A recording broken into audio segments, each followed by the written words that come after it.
Blog Talk Radio.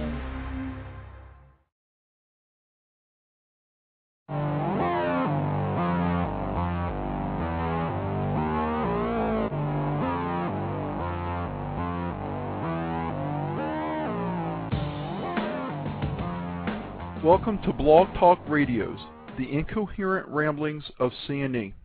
Christopher and Eric are your hosts, coming to you live from Greensboro, North Carolina, as we do every Thursday from 6 to 7 p.m. Eastern Time. Our intro music is provided from the Podshow PodSafe Music Network. Check it out at music.podshow.com. Also, feel free to email your topics for discussion, suggestions, and comments to incoherentramblings@live.com. Good evening. This is Christopher. This is Eric. September the 10th, 2009. Here live from the internationally famous C&E studios in Greensboro, North Carolina. How are you today, Eric? Doing good. Fresh off a long Labor Day weekend. Yes. We did little to no labor. Yes. If people would like to call us, how can they do that, Eric? They can reach us at the call-in number of 646-716-6928. That's right. And they can go to Blog Talk Radio /Incoherent Ramblings and find out about all of our social networking, different ways to connect with us electronically. Chat with us through there. Chat. Suggestions. Yeah. Email us. MySpace, Facebook, Twitter. That's right. iTunes. iTunes, that's the key. Truly are internationally famous indeed. Yeah, a long Labor Day weekend where the most work we did was setting up camp and tearing down camp. That's exactly right. And putting up tarps. Putting up tarps. Yes. Today would be a good day for tarps. It would be. I feel a huge storm coming. This is the chair you sat in. I'm sitting in the chair that you sat in during the most of the camping trip. Most of the camping trip. I can still smell a hint of smoke coming, campfire smoke coming from the chair. When I was taking a shower today, I got as I was wetting my hair, I still smelled a hint of smoke. Right. Even though I washed my hair multiple times since then. Obviously not very well. I still smell like garlic. That reminds me. In high school, I had fixed a big pot of chili one night. Cut up lots of onions, cut up lots of garlic, and whatnot. And the next day, I was sitting there in geometry. As a matter of fact, I remember, and I smelled my hands. I washed my hands after cooking chili a lot, mainly to get the jalapeno juice off so I don't set my eyes on fire. Right. But I washed my hands a lot, and I just kind of sniffed them and said out loud, and like, dang, my hands still smell like, my hands smell like onions. And the guy in front of me, a dude by the name of Brian Cox, said, why? I was like, I was chopping up onions last night. And he goes, you ever heard of soap and water? I still remember that to this day. Because I had washed my hands like 10 times. Right. I tell you, that is one smell that's hard to get rid of. Onions and garlic don't wash off. No. They just simply don't. And apparently smoke doesn't wash out. Right. But we had a great time camping, did we not? We did. We ate lots of food. Our friend David has posted some pictures online. Yes. On Facebook. We have promised pictures from Memorial Day weekends, bacon weave. Yes. He has posted the Labor Day weekend bacon weave, but it's just one picture. Right. Not quite as beautiful or as artful as the one from Memorial Day. The one from Memorial Day, we had the picture of the weave in and of itself unrolled. Right. And then it rolled up and all together. Right. Nonetheless, we will soon have the original bacon weave and then the one from this weekend. And you're right, the original one was better. Right. Better tasting, better looking, better all the way around. Right. So it was a good time, though. In case you're wondering what a bacon weave is, Eric takes about 2 pounds of bacon, and he weaves the bacon into a placemat-like structure. Indeed. And we cook it. At camping, we cook it over an open fire. You could cook it, I would suggest, at home in an oven, unless you have a huge stovetop and a ginormous pan. Right. Or use less than 2 pounds of bacon. Or you can just use a pound of bacon, yes. And then... But 2 pounds is preferable. Exactly. So you cook this bacon until it's... You don't want it completely crisp because obviously then it would break. You still want it flat. Pliable. Pliable is a better word.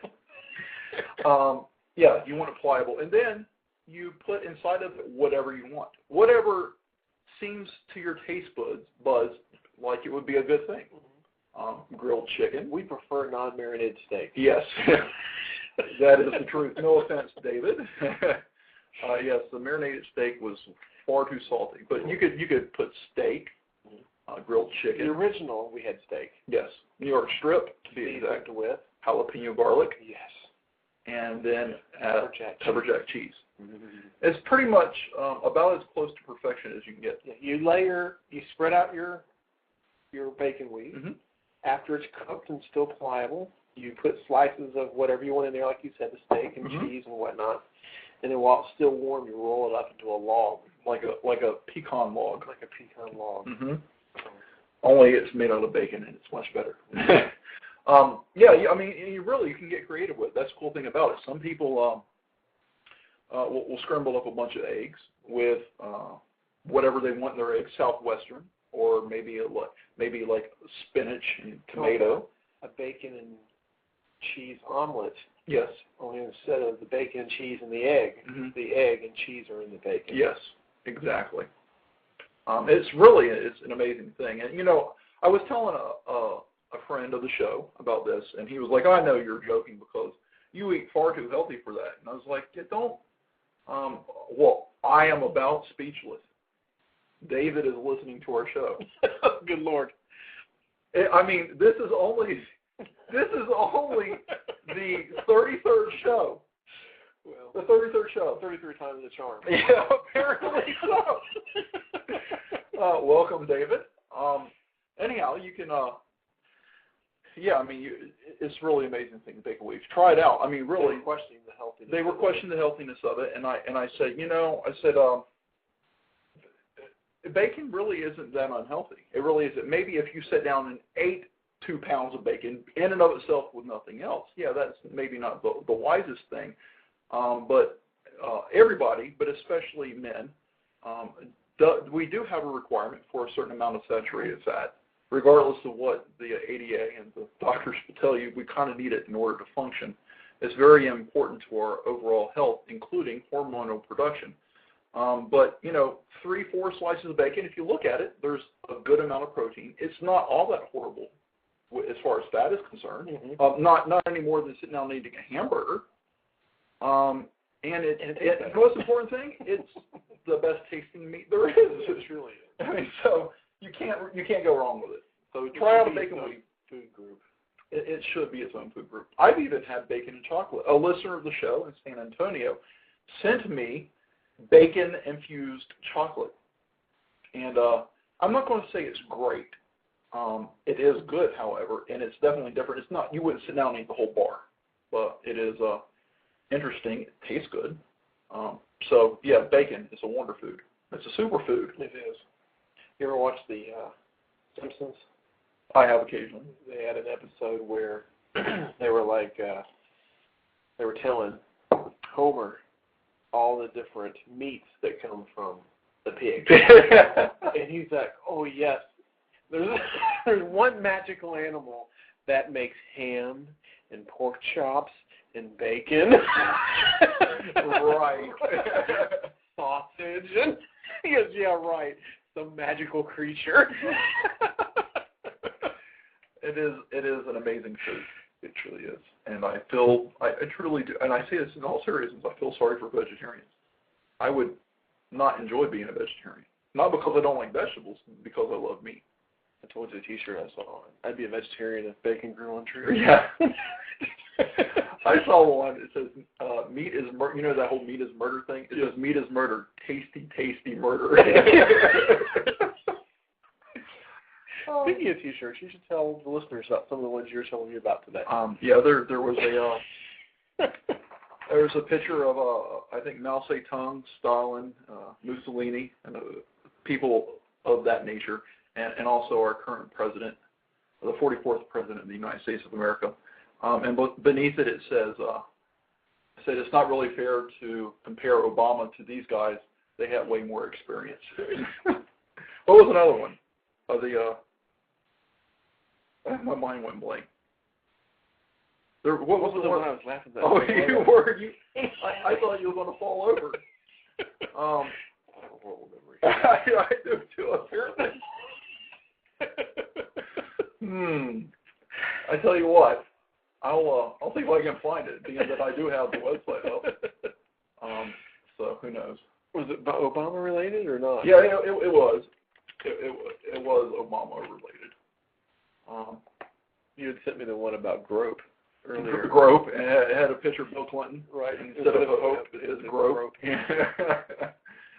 Oh, I know what it was about. Don't tell Obama. Oh, yeah. It says, please don't tell Obama what comes after $1 trillion. Oh, God, please don't tell him. He doesn't need to know about that number. Oh, yeah. So. Do you have that link to the email you sent me about what America thinks of the world? I always delete stuff. It is ridiculous. I no longer have it, but I sent it to enough people. Someone can send it back. I printed it out. You did. I thought about printing it out and hanging it up here in my in the internationally famous studios. That was one of the funnier emails I received in a while. It really was. If you're curious about it, send an email to the show. We'll send it to you. It's basically America's perception of the rest of the world. Right. It had a map of the whole world. Right. And like for South America, it said this is where coffee comes from. Right. Coffee. For Central America and Mexico, it said landscapers. Right. And then for the Middle East, it said evildoers. For Europe, it said pussies. Right. For China, it said more. No, for Japan, it said like TVs and technology or whatever. Right. India, it said call centers. Right. And for Antarctica, it said something about like cold or whatever. Right? Yeah. Santa up in North. Yeah, Santa. What did it say for Australia? I can't remember. I can't remember either. What about Africa? What did it say about Africa? I don't remember. I don't either. It was I know it was. This is where a lot of zoo animals come from. Oh, yeah, zoo animals. Zoo animals come from here.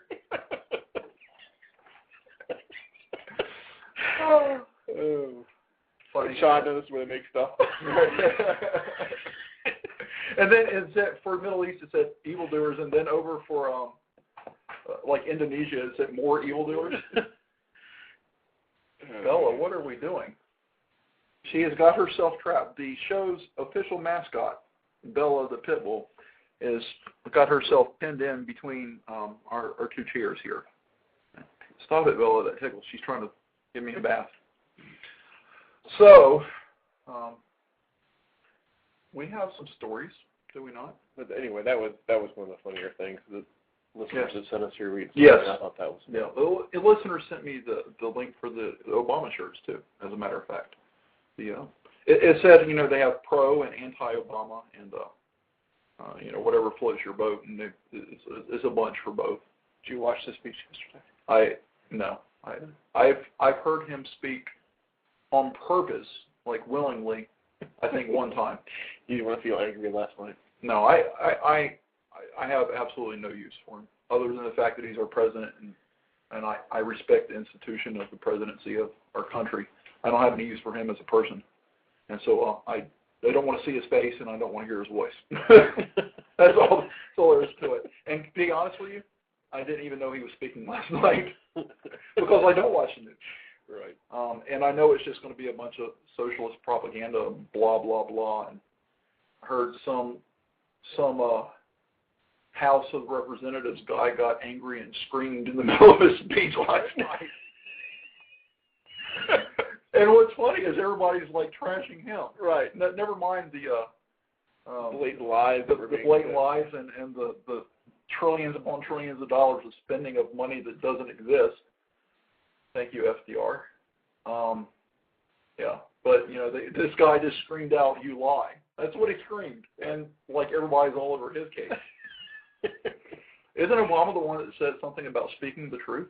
How that's the right thing to do? Right. So this guy was, he yelled the truth. Anyhow, I've always found this to be funny. This is why we call our show Incoherent Ramblings. When I was younger and very much into politics and watched the news and kept up with that stuff on a daily basis, a very funny thing that I observed in Europe, especially Britain, not everybody, but they come across as being prim and proper and, talking proper and, polite to each other even when they don't like each other. Would you like some tea and biscuits, blah, blah, blah.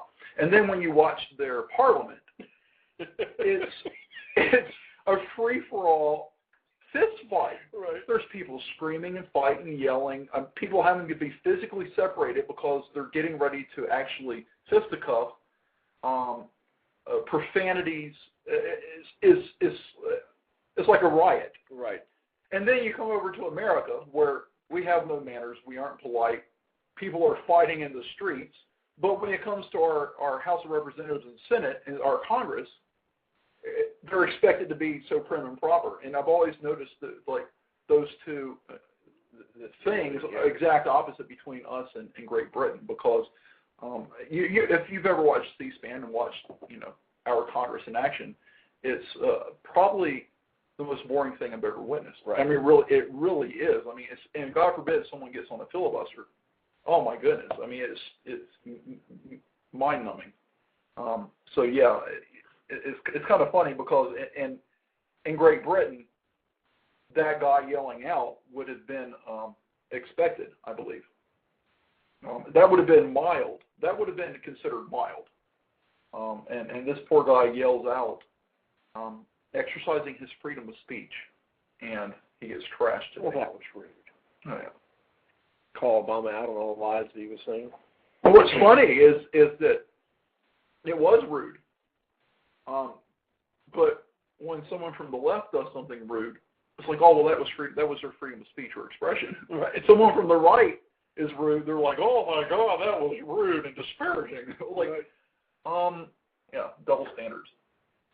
And what's funny is when people try to argue that double standards don't exist.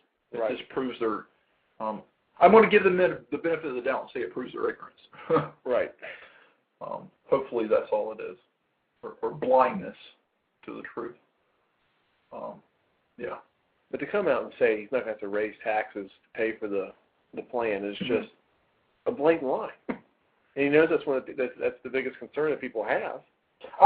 And then later in the same speech, he says it's going to cost $900 billion over 10 years, but they're going to do it through cost-saving measures through health care. That's just total crock. Well, I don't understand. Who's going to make the health insurance companies pay for it? Right. Socialism will destroy our country if we allow it to. But,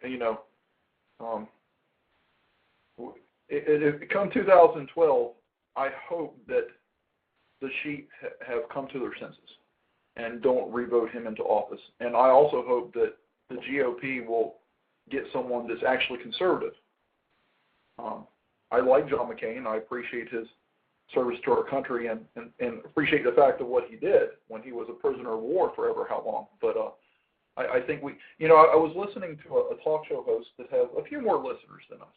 Not many, but a few more. Is that even possible? A few more 100 million listeners than us. Right.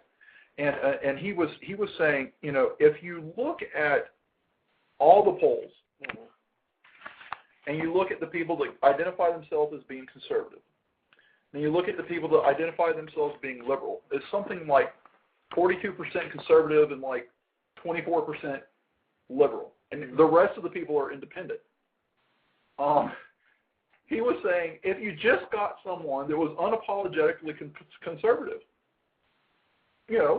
no agenda, not, trying to apologize for their beliefs, right? Not trying to win the left and the middle over, just come out and say, I'm conservative. I'm for small government. I'm for capitalism. and just don't say anything else. He said it would be a landslide. I mean, I have to think it's probably true because you're going to get the 42% of the vote off the bat of the people that identify with being conservative, and to get, you know, what little left is needed to win, I don't think would be that difficult. Mm-hmm. Anyhow, yeah. A question that I have, you brought up the healthcare thing, which I did not watch last night. I can't comment on the speech because I'm ignorant of it.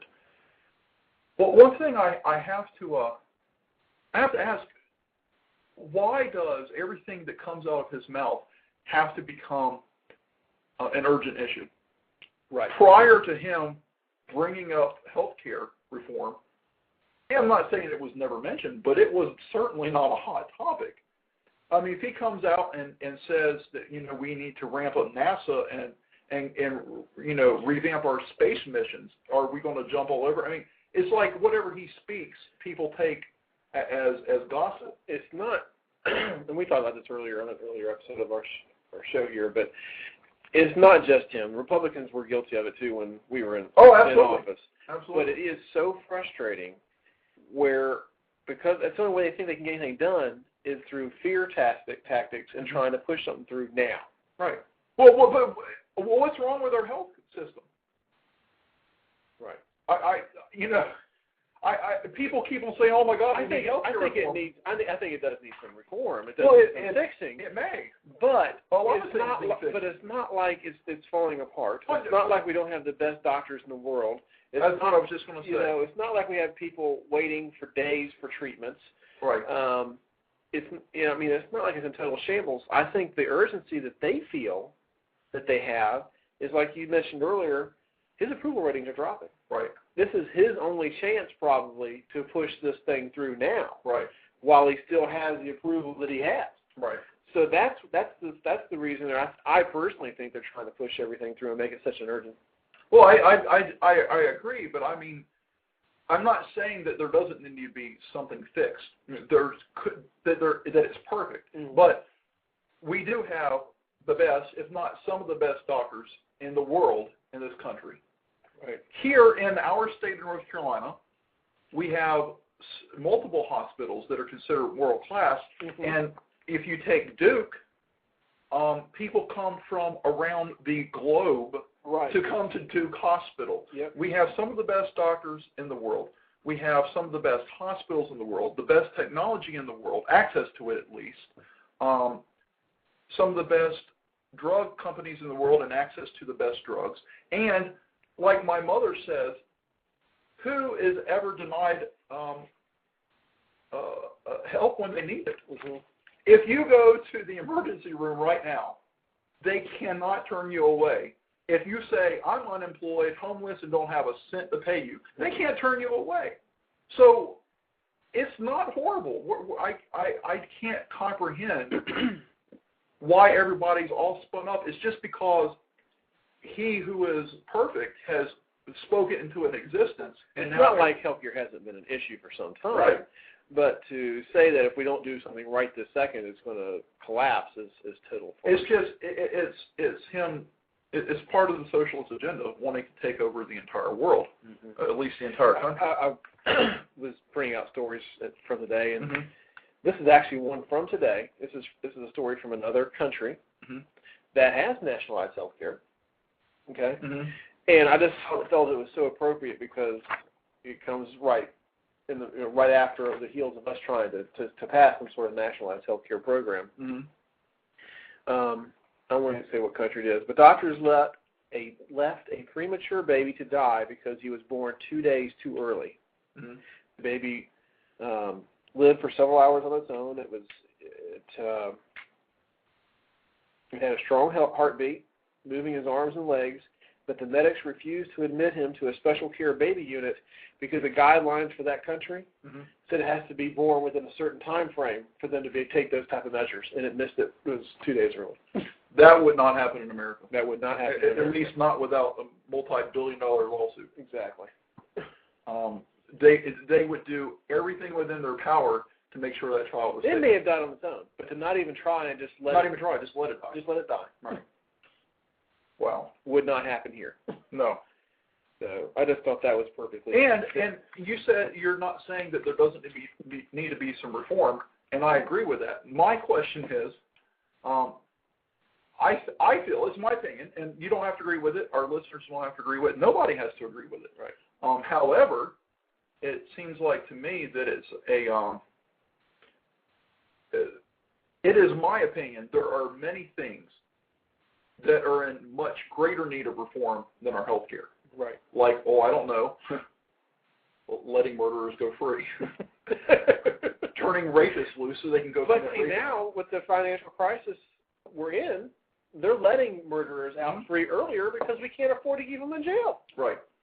And maybe we do need health care. But let's add more debt. Maybe we do need better health care because those murderers may not completely murder everyone. They may be in need of health care. I don't know.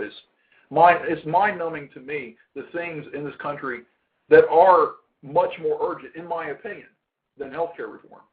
But it wouldn't be the government taking over and telling us, enslaving us. Right. I'm not interested in slavery. I'm absolutely 100% against it. I was, we have a political. I didn't mean to take this here, so that's fine. But we have a political consultant for our show, right? Mr. James Holland, right? And he lives and breathes this stuff, and he's constantly sending me stuff, and he inundates me whether I want to learn it or not. Right. But that's okay because it is. I mean, it truly is. Like I used to be when I was younger. Right. Mm-hmm. And one of the points that he makes is that one of the problems with the healthcare system that we have, if we are going to point out the issues with it, is that the prices, the quality and the prices you pay for your service, you don't even know what you're paying when you go into the doctor's office. Right. You can't shop it. You can't. I mean, and it's because the reason it's that way is because 55% of the healthcare system is run by the government now. Right. They pretty much set the prices.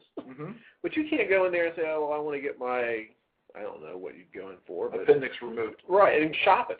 Right. Or even know what you're going to pay when you go in. Right. You don't. I went in for had a physical done earlier in the year. I don't know what I paid for that. My insurance covered most of it. Right. But I don't know what it cost. It came up that I had an inverted T wave, so that sent me to a cardiologist. I had a stress test done. I didn't know what it cost. Right. I got a bill just last week, and this was 3 months ago, for what the difference was. I still don't know what the overall bill was. I just know that I owe X amount over and above what my insurance would pay for. Right. So I think that's crazy. Well, it's not apples to apples, but to compare it, let's say we wanted to buy a new TV. You could go to Best Buy. You could go to Best Buy is all we have left because all the rest of them are closed down. But you could go to Sears. You could go to Target. You could go to different places, electronic superstores, regular department stores, H.H. Gray. You could go to the interweb. Yes. And you can read reviews, and you can look at prices, and you can narrow it down to one TV. Say, this is the television I want to buy, right? And get a price from everybody. You can't do that with health. You're right. When I go to the doctor, it's my copay, and I have no clue what the rest of it costs. Right. But while I do think that medicine is that we're overcharged, and while I do believe that there's gouging, I am okay with it because it's capitalism. I am against socialism 100%. Speaking of gouging, I will point out another problem with the current healthcare system is, and I wasn't aware of this until I was educated recently. Do you know it costs 2.5 times, if I went to the hospital for a treatment today, and somebody who wasn't insured went to the hospital for the same treatment, they would charge the person who's uninsured 2.5 times more than the person who is insured. Sure. That makes no sense. I didn't know it was you're going to charge somebody who can't afford to pay for it 2.5 times more than the person who can. Right. That's messed up. Well, I will say this, and I don't know if this is why, but maybe the reason why is because they may have a lot longer or a lot more difficult time getting the money out of that person. And this is something I was going to go back to from earlier. We're saying that the health care is there if you need it. When my mother and father were first married, they were as poor as you. I mean, they lived in poverty. Right. My mother had breast cancer. She had to have a radical mastectomy. Mm-hmm. She had my father was employed. She was not employed. He made very little money. She had to have this surgery, which even at that time, prices, nowhere near what they are now, but it was a lot of money. Mm-hmm. They simply told the doctor in the hospital, we don't have the money. The doctor says, you have to have this radical mastectomy. She says, I don't have the money. They're like, pay us $1 a week. Mm-hmm. I mean, literally, right. They said you could pay us $1 a week.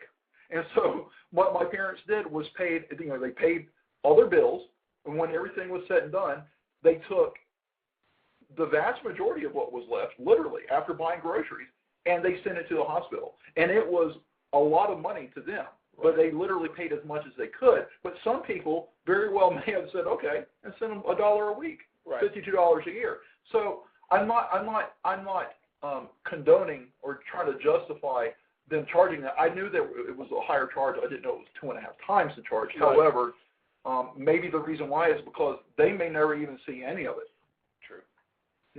And who, and we're already paying for health care, really, if you think about it, because, we very well may, tax money probably covers a lot of that. Right. So, anyhow. I guess the other problems with the healthcare system, as I've been researching, is we tend to we put more of an emphasis on treatment than we do on prevention. Okay. Yeah, that's true. That is true. Well, if you cure it, you don't have residual income. Right. I mean, pretty much point blank. Right. And I agree with that.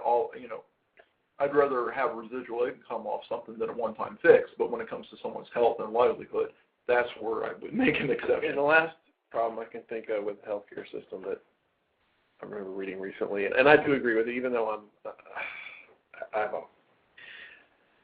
is that we're in a litigious society. Mm-hmm. We do sue doctors over some stuff they probably shouldn't be sued over. Right. I agree. And that's probably raising our.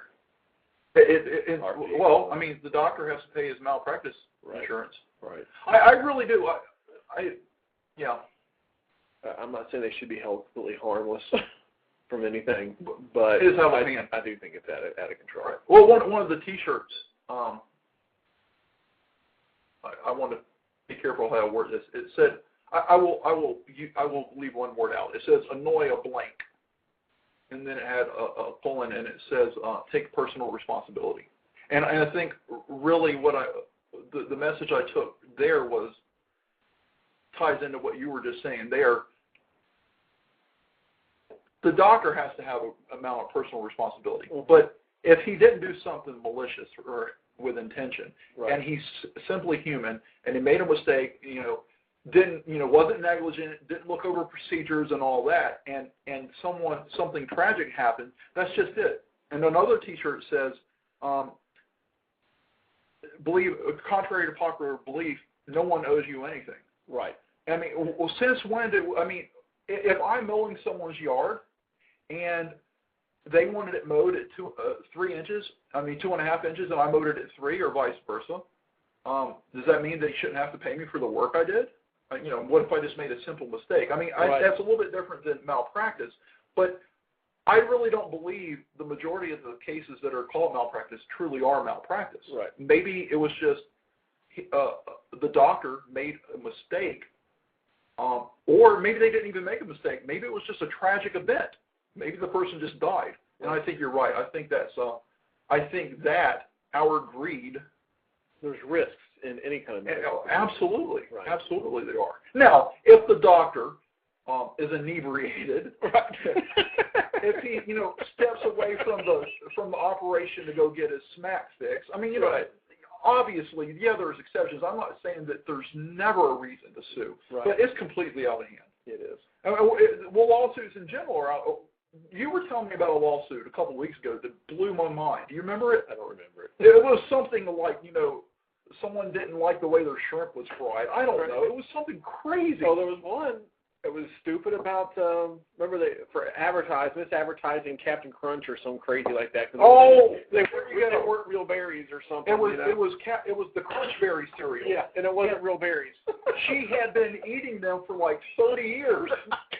Maybe it was 10 years. She had been eating Captain Crunchberry or whatever it was. Right. And she decides to sue General Mills or Post or whoever makes that cereal because it did not have real berries. And she admitted that she had read the ingredients and knew they weren't real berries. Right.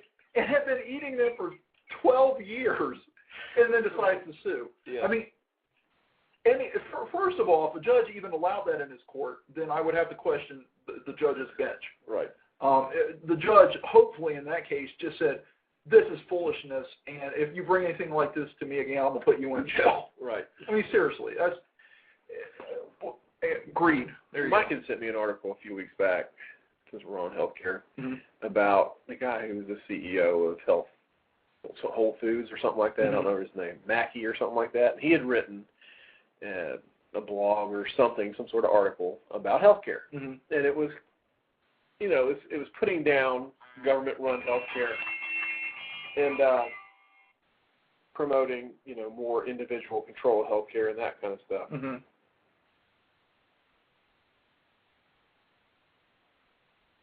Sorry about that. You couldn't answer my phone. Sorry about that, guys. I just hung up on whoever it was. But I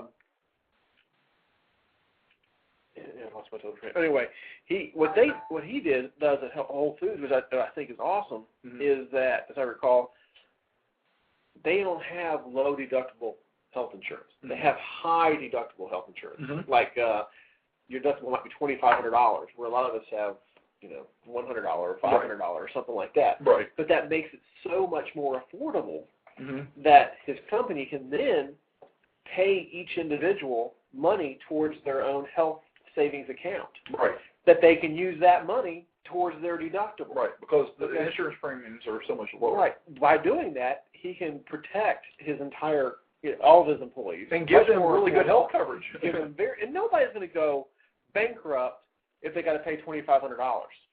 Right. That might be inconvenient to have a $2,500 bill. Right. They aren't going to be denied medical coverage if they don't have the $2,500. Right.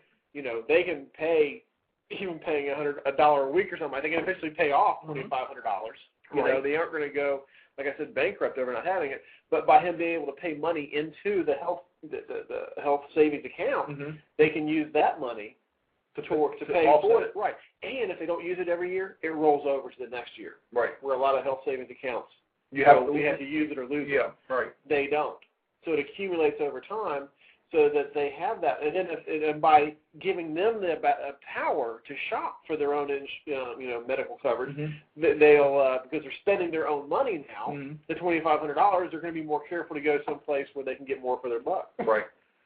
So that's a good concept. I thought that was a great concept. Right.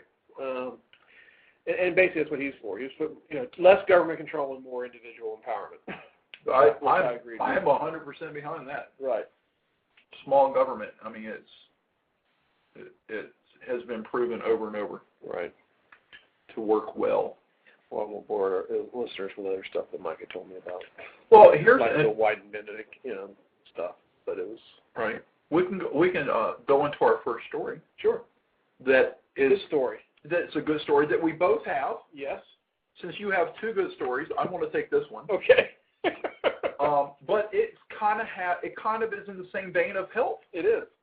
And it's a very good story. And I want to preface this story with the fact that it caught my attention because my father used to donate a lot of blood.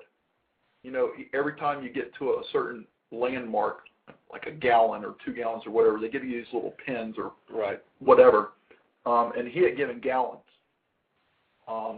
Unfortunately, he broke his hip, and then when he had his hip replaced, he picked up hepatitis, I think C, along with a few other things while he was at the hospital. And because of that, he's no longer eligible to give blood.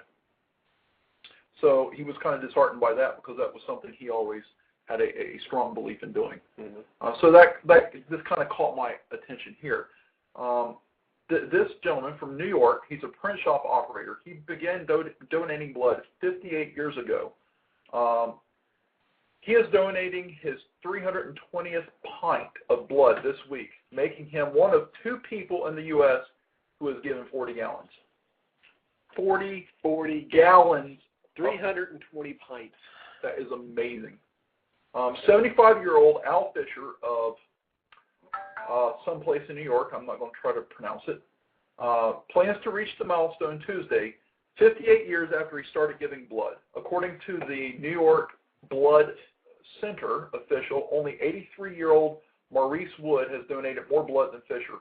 Wood is a retired railroad inspector from St. Louis. Fisher, a print shop operator, donates blood about 6 times a year. He says he and Wood are engaged in a friendly rivalry and last spoke to each other a few months ago. Long Island Blood Services Executive Director Harvey Schaffler says Fisher has helped almost 1,000 people. Wow. Now that is a good story.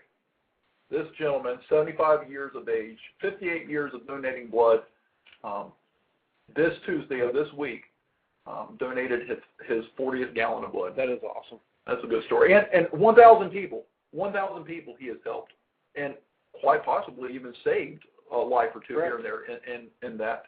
That is impressive. I think that was a really good story. Back when I was in college shortly thereafter, my nephew had caught some bizarre disease. He's always catching some the worst luck. But it was, what is it besides blood you have? Platelets? Feces? It's in your blood. They separate it out when they do the plasma.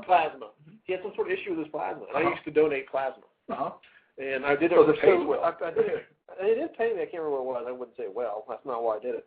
But see that right there? I always had to do it in the exact same spot, so I wouldn't have tracks all over my arms. Right. And I still have the spot, so it looks like I'm a druggie, but I'm not. Right.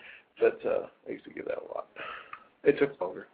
Well, you kind of have to sit there and let them filter it out. They have to do some sort of centrifuge type thing and put it back. The reason why I say it pays well, when you're in college, most kids that do it in college are doing it for alcohol money. I don't remember paying. I mean, when you're in college, you're even doing it. No. But if you're doing it for beer money, it's probably, which is kind of not very smart because it weakens you. Mm-hmm. And then if you go and drink, then that's not very right. Very it's like smart. double the effect. Exactly. So, well, I like the city that guy was from too. Do you remember where he was? Massapequa. Massapequa. I don't know where that's from. Where that is. New York. New York. Yes. Massapequa. Massapequa. So why don't you share a good story with us? Okay. Well, you know, I like most of my good stories. Right. It usually starts off with a decapitation or maybe a loss of a limb. Just more of a missing toddler. Heartwarming story. You always start us off with. Yeah. So anyway, dog saves toddler lost in Yukon bush. Okay. When a young British Columbia family stopped to make camp in the Yukon wilderness, they were surprised to see a scruffy dog that looked a bit like a coyote come out of the bush. They saw the mongrel, had porcupine quills sticking out of its face, and they tried to help, not knowing that the simple act of kindness will be repaid in the most remarkable way, with the deliverance of their son from a life-threatening ordeal. 2-year-old Kale disappeared into the bush wearing only a T-shirt on a cool and rainy night late last week. More than 24 hours later, search and rescue authorities found him alive, thanks in part to Coda, the yellow mutt with the quill-covered snout, who protected the toddler and kept him warm overnight. That's awesome. So that was the good story about Coda, the porcupine-covered snout dog. Mongrel, as they so kindly put it. Yeah. Well, dogs are awesome. We know that. Speaking of dogs, we were camping. One of the fellow campers brought their dog. Right. You ever know what she paid for it? $900. $900 some odd dollars. I think it was $983. Right. But I could be wrong. It was Nacho. Something. Nacho. What kind of cheese? What do you call cheese that's not yours? Nacho cheese. Well, I have another story. Not to jump away from yours. Right. Tibetan Mastiff, world's most expensive dog, with $582,000 price tag. So I laughed that she paid $1,000 for the Chihuahua. Right. Nearly $1,000. Over $500,000. Some lady paid $582,000. Some Chinese woman paid $582,000 for this dog. She's probably not worried about health care. It is a big dog. Oh, Pound yeah. per pound is probably about the same as Chihuahua. Right. So that little Chihuahua probably weighs, what, about 6 pounds? Right, if that. No, not at 6 pounds. 4 pounds? 6 ounces? and this dog probably weighs pushing 200. I don't know. Mastiffs are beautiful dogs. It is big dogs. They are. I just thought that. I had to throw that in there. Well, we like, I don't know if every one of our shows has had a drunk-related story or DUI, but the majority of them have. I missed it from last week. Oh, DUI? No.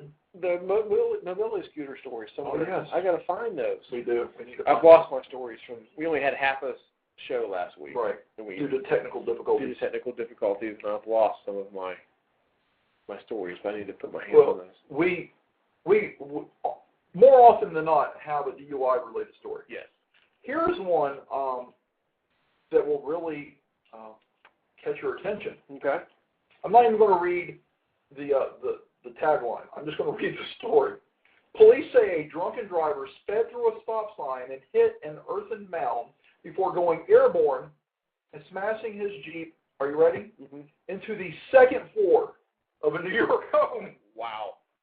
Not through the living room or the first floor, through the second floor. He was hauling it.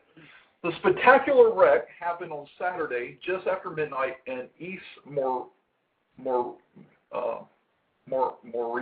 Easy for you to say.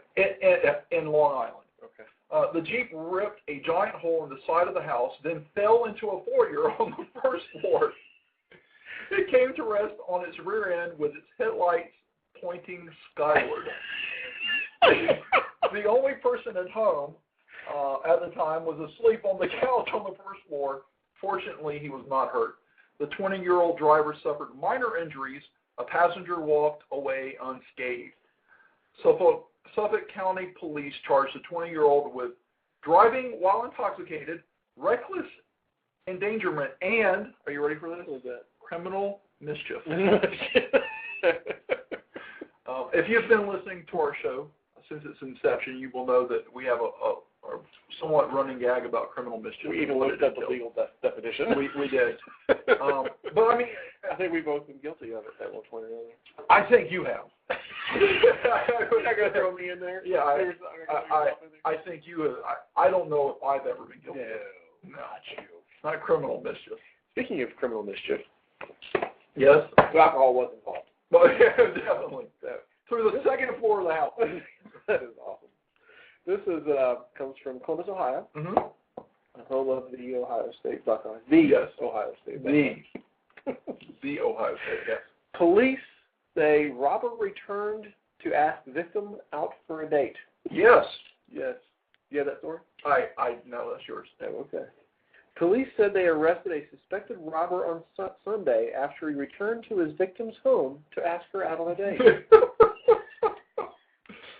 According to investigators, Stefan Bennett was one of 3 men who robbed a couple on the city's north side late Sunday night. Less than 2 hours after the robbery, police said that Bennett, 20, returned to the home and asked Diana Martinez out on a date. We are not exactly sure what he was thinking at the time. She recognized him right away when he returned and was able to have her cousin call 911. So he sounds like he's quite the ladies' man. He asked her if she had a boyfriend and wanted to go out on a date. He saw what well, it sounds like he's the kind of man who takes what he wants. So, absolutely, there you go. He was just taking command of the situation. There you go. What a moron. I want to add something real quick. This is a video, but I'm just going to read the synopsis of it. Okay. About another DUI. Okay. A Michigan mother is arrested for DUI after allegedly driving her son to the wrong school, then asking a police officer for directions. That shouldn't be funny if you're driving with drunk with your kids in the back seat. Yes. Through school zones. But it is funny. And, well, you know, we had a story a couple episodes ago where someone was drunk and also, I think, just committed some kind of crime and then went to the police station and walked in, like, asking for food or something. I don't know. Apparently, Eric has forgot how to silence his phone. Oh, that's how you do it. Oh, that's how you do it. But yeah, if you're drunk, you know, you shouldn't be driving if you've been drinking. First and foremost. Right. And if you school zone. and especially with your child in the car, that's right. unfit parenting. But then if you're going to do it, don't ask the police officer for directions. Right. That's ignorant. Oh. So you have a story for us? This is one I had to print for you. Do it. Okay. No bizarre behavior in court this time. James Orr made headlines last week for eating the contents of his colostomy bag and bring his trial to a halt during his trial.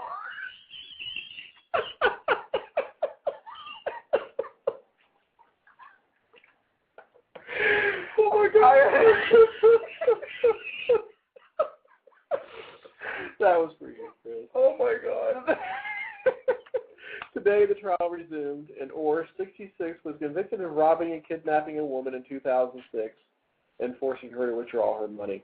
But apparently to postpone his trial, last week he ate the contents of his colostomy. I heard he was a potty mouth.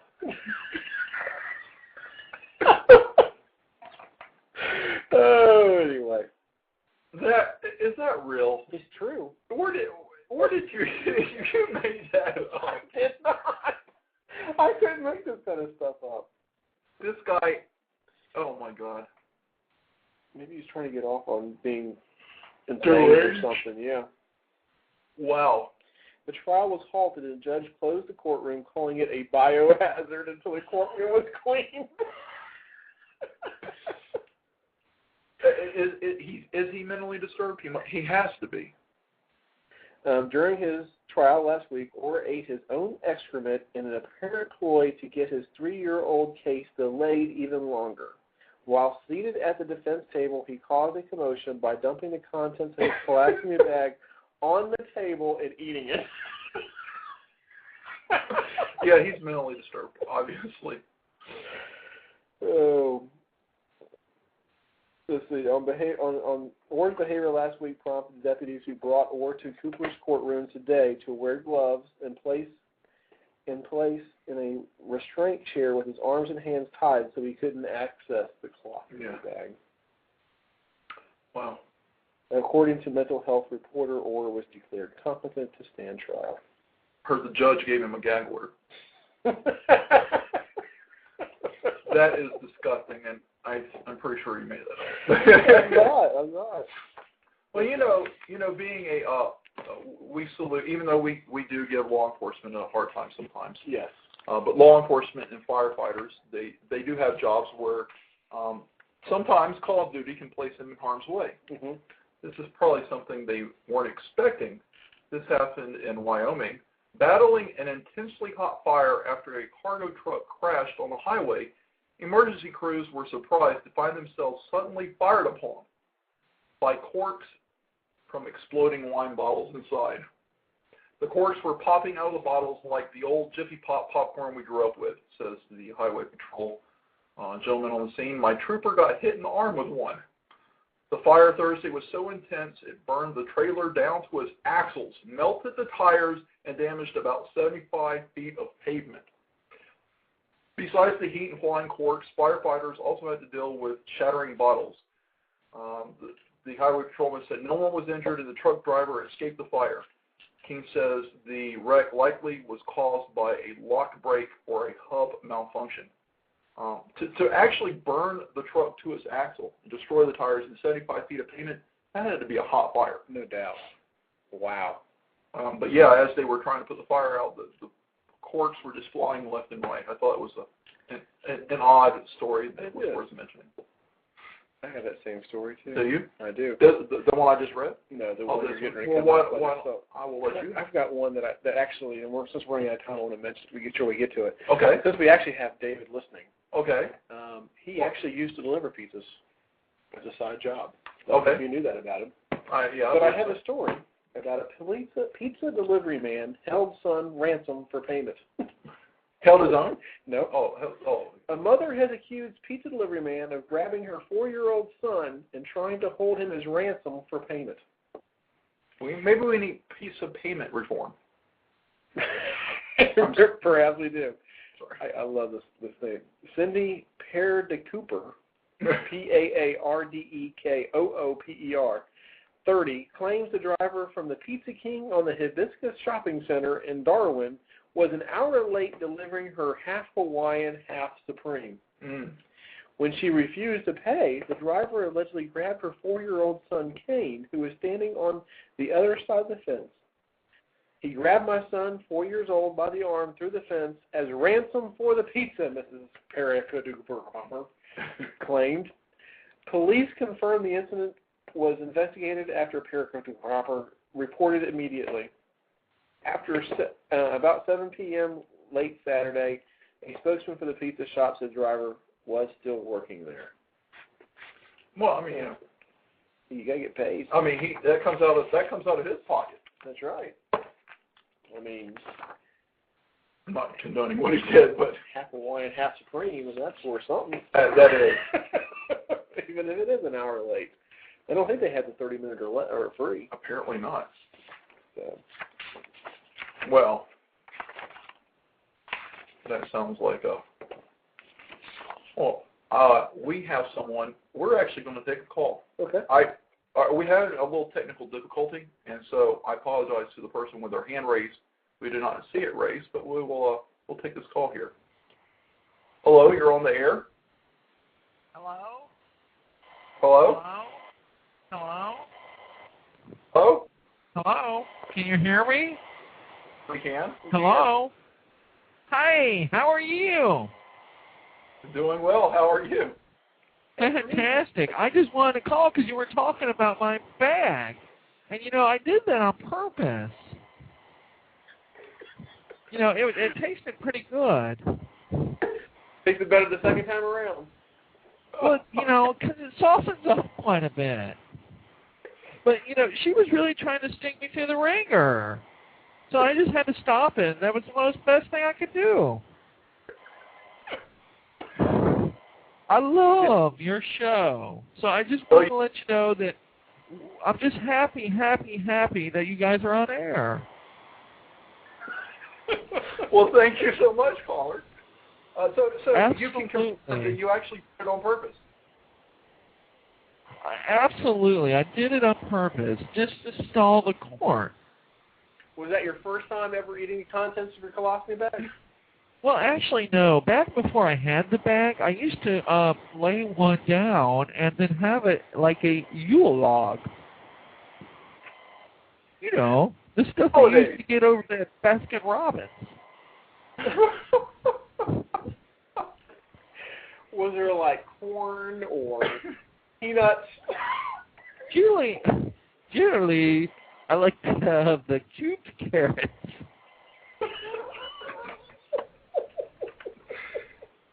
Maybe some steamed veggies, some Brunswick stew. Anything. If you guys want, I could send you a sample, and I do custom. So if you really want one, I can send one to you. So if you want carrots or peanuts or whatever, just call and let me know. I think I'm gonna have to. I think we'll have to respectfully decline. But we do. Very good. About out of. Thanks for all you guys do. Yeah, we do appreciate you calling in to confirm the story is actually true and that you did it of your own free will. And fantastic. Thanks, guys.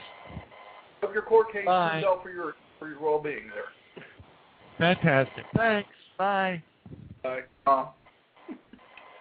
Here we go. We can't end the call with our colostomy bag eater because we are having more technical difficulties.